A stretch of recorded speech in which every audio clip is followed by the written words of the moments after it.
عقیدہ توحید، عقیدہ رسالت اور عقیدہ آخرت، ان تینوں پر سورہ انبیاء میں گفتگو کی گئی ہے۔ اس سے پہلے سورہ ابراہیم میں معاہدہ اعظم کا ذکر تھا، حضرت ابراہیم علیہ السلام، اور اس کے بعد سورۃ ہجر اور سورۃ النحل میں اور سورہ الحجر میں توحید کے حوالے سے شبہات کو دور کیا گیا تھا، فرما برداروں کو سعادت بخشی گئی تھی اور نافرما برداروں کو تہس نہس کر دیا گیا تھا۔ سورۃ النحل کے اندر مومن اور مشرک کی مثال دی گئی ہے، جیسے کہ مومن شہد کی مکھی کی طرح ہے، جو وہ پھلوں اور پھولوں کا رس کھاتا ہے تو شہد مکھی بناتی ہے، اسی طرح سے جب مومن کھانا کھاتا ہے تو وہ توحید کا کلمہ بلند کرتا ہے، اور ایسے مومن اللہ تعالیٰ کی نعمتوں سے لطف اٹھاتے ہیں جو کہ توحید کے دریا میں غرق ہو جاتے ہیں، جبکہ عام مکھی جو کہ کھانا کھاتی ہے اور فضلہ بناتی ہے، اسی طرح سے کافر کی مثال ہے جو کہ وقت گزاری کے لیے دنیا میں آتے ہیں اور خدا کو نہیں پہچانتے۔ اور سورہ النحل میں اللہ تعالیٰ نے حقیقت کو واضح فرمایا ہے، مومن کی اور کافر کی مثال کو۔ پھر توحید کے دریا میں غوطہ زن ہونے والے مسلمانوں کا بھی ذکر فرمایا ہے۔ سورہ بنی اسرائیل میں محبوب اعظم کا ذکر تھا۔ محبوب اعظم خود محمد مصطفیٰ صلی اللہ علیہ وسلم کی ذات گرامی ہے۔ سورہ کہف کے اندر کتاب اعظم کا ذکر ہے۔ سورہ مریم میں فضل اعظم کا ذکر ہے۔ حضرت عیسیٰ علیہ السلام بنا باپ کے پیدا ہوئے تھے۔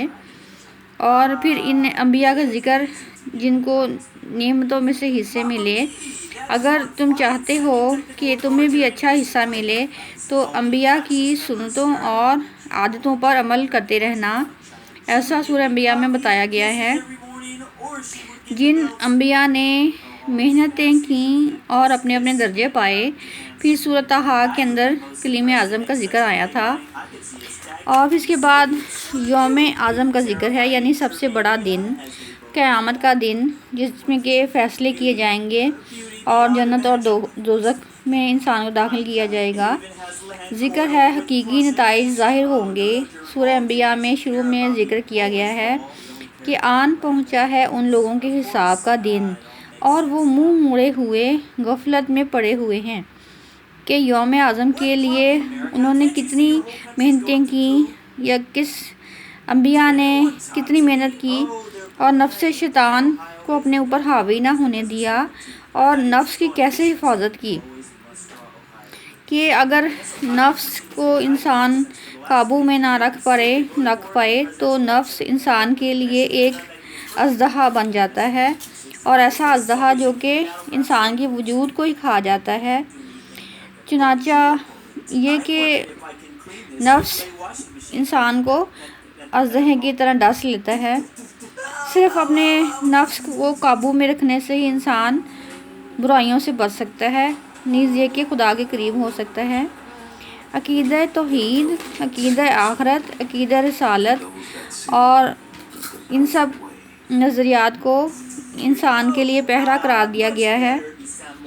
سورہ انبیاء کو پڑھنے کے کچھ فوائد بھی ہیں کہ اگر کوئی شخص پریشان حال ہو اور وہ مایوس ہو، ڈپریشن میں ہو، اداسی کی کیفیت ہو، اپنے آپ کو بہت غمگین محسوس کرتا ہو، تو 3 مرتبہ روزانہ سورہ انبیاء کی تلاوت کرے اور دعا کر لیا کرے۔ ایک اس دن کی نیت سے شروع کر دے اور نامعلوم غم، اداسی اور ڈپریشن ختم ہو جائے گا۔ اس کے علاوہ اس کو پڑھنے کا یہ فائدہ ہے کہ اگر دشمنوں کے ساتھ مقابلہ ہے اور دشمن ستاتے ہیں خاندان میں یا خاندان سے باہر، اگر 25 بار روزانہ اس کا پڑھ کر ختم کر لیا جائے، اکیلا کرے یا کچھ لوگوں کے ساتھ بیٹھ کر مجلس میں کرے، تو اللہ تعالیٰ دشمنوں سے پناہ دے دیتے ہیں۔ چنانچہ سورہ انبیاء کو پڑھ کر آج ہم نے یہ جانا کہ اللہ تعالیٰ نے انسان کے لیے نفس کو ایک بہت بڑا ایک بہت بڑا محرک قرار دیا گیا ہے کہ انسان اگر صرف اپنے نفس پہ ہی قابو پا لے تو وہ بہت ساری برائیوں سے بچ سکتا ہے، اور نیز یہ کہ وہ خدا تعالیٰ کے ہاں اچھے انجام کا سزاوار ہو سکتا ہے۔ وآخر دعوانا الحمدللہ رب العالمین۔